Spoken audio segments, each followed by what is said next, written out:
Hi friends, welcome to Ranjani's Nalabagam. இன்னைக்கு நம்ம பார்க்க போகிறது ஆந்திரா பெசரட்டு தோசை. பச்சை பயிறு இருக்கு இல்லையா, அதில் பண்ணுற தோசைங்க. இது ரொம்ப ஃபேமஸ் ஆந்திராவில். இதாங்க பச்சை பயிறு. இதில் எப்படி பண்ணுறதுன்னு சொல்கிறேன். நான் 1 கப் பச்சை பயிறு எடுத்திருக்கேங்க. 1 கப் பச்சை பயிறு, க்ரீன் மூங் தால், அதோட சேம் அளவு ஒரே கப் அதே மாதிரி 1 கப்பு அரிசி. நான் இன்னைக்கு இட்லி அரிசி எடுத்திருக்கேன். நீங்கள் இட்லி அரிசியான யூஸ் பண்ணலாம், இல்லை நார்மல் பச்சரிசி கூட யூஸ் பண்ணிக்கலாம். சேம் ரெண்டும் ஒரு கப் போட்டுக்கோங்க. நல்லா வாஷ் பண்ணிவிட்டு அதை ஊற வச்சுருங்க. ஒரு 5-6 மணி நேரம் நல்லா ஊறணுங்க. ஊறின அப்புறமா அதில் என்னென்ன சேர்க்கணுன்னா, 1 கட்டு கொத்தமல்லி, ஜீரகம் 2 ஸ்பூனு, இஞ்சி பெரிய துண்டு, 5-6 பச்சை மிளகா, உப்பு, இதெல்லாம் தான் சேர்க்க போகிறோம். இப்போ பாருங்கள், நான் 5-6 ஹவர்ஸ் ஊறி எடுத்து எவ்வளோ நல்ல பெருசாக ஆயிருக்கு அந்த பச்சை பயிரெல்லாம். இதெல்லாம் இப்போ மிக்சியில் போட்டு கிரைண்ட் பண்ண போகிறோம். நான் கொஞ்சம் தான் போட்டதால் மிக்சியிலேயே கிரைண்ட் பண்ணிடுறேங்க. ஸோ இதோட ஜீரகம், இஞ்சி, கொத்தமல்லி, உப்பு எல்லாமே சேர்த்துட்டு நல்ல பேஸ்ட்டாக, நைஸ் பேஸ்ட்டாக கிரைண்ட் பண்ணிக்க போகிறோம். ஈஸியாக அரைஞ்சிரும் ஊற வச்சதால். இப்போ பாருங்கள், நான் அரைச்சிட்டேன். நான் எவ்வளோ ஸ்மூத் பேஸ்ட்டாக நல்லா நைஸாக சாஃப்டாக அரைஞ்சிடுச்சு.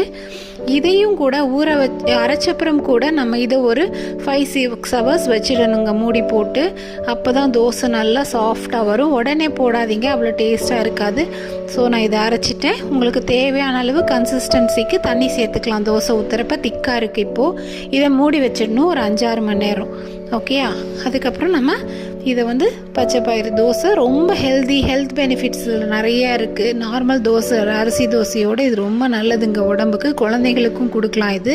ஸோ இப்போது நான் ஒரு 5-6 ஹவர்ஸ் ஊற வச்சதுக்கப்புறம் பார்த்தீங்களா நல்லா பொங்கி வந்துடுத்து. இதில் இப்போது எப்படி தோசை பண்ணுறதுன்னு பார்க்கலாம். அதான் இதுக்கு சைட் டிஷ் இஞ்சி தொகையல் தாங்க சூப்பராக இருக்கும். அந்த இஞ்சி தொகையல் எப்படி பண்ணுறதுன்னு நான் அடுத்த வீடியோவில் போடுறேன். ஆந்திராவில் பெசரட்டில் உப்புமா வச்சு கூட சாப்பிடுவாங்க. ஸோ நம்ம இன்றைக்கி பெசரட்டு தோசை ஊற்றி காமிக்கிறேன். நல்லா தோசை ஊற்றிட்டு எண்ணெய் ஊற்றி நார்மல் தோசை மாதிரி தாங்க. உங்களுக்கு எவ்வளோ வேணுமோ தண்ணி சேர்த்துட்டு மாவு கன்சிஸ்டன்சியை மாற்றிக்கலாம். நீங்கள் பார்த்தீங்களா நல்லா ப்ரௌனாக ஆயிடுச்சு தோசை. முருகலாகவும் போட்டுக்கலாம், இல்லை சாஃப்டாக வேணும்னா அந்த மாதிரியும் நீங்கள் பண்ணிக்கலாம். எங்கள் வீட்டில் கிறிஸ்பியாக தான் பிடிக்கும், அதனால் நான் கிறிஸ்பி தோசை பண்ணியிருக்கேன். ஸோ பெசரட்டு தோசை இதில் நார்மல் ரவா உப்புமா வச்சு கூட சாப்பிடுவாங்க ஆந்திராவில்.